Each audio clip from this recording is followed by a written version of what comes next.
எல்லாருக்கும் சித்திரை திருநாள் நல்வாழ்த்துக்கள்.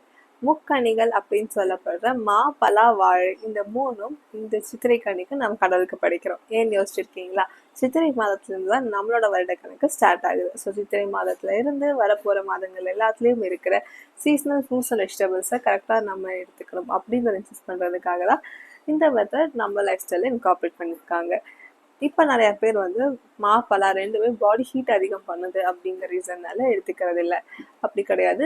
ரொம்ப புளிப்பு சுவை அதிகமாக இருக்கிற இல்லை அன்ரைப்பன் ஃப்ரூட் எடுக்கும்போது உங்களுக்கு பாடி ஹீட் அதிகமாகும்.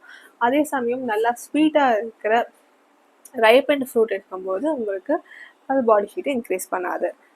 அளவுக்கு மீறினால் அமிர்தமும் நஞ்சு இல்லையா?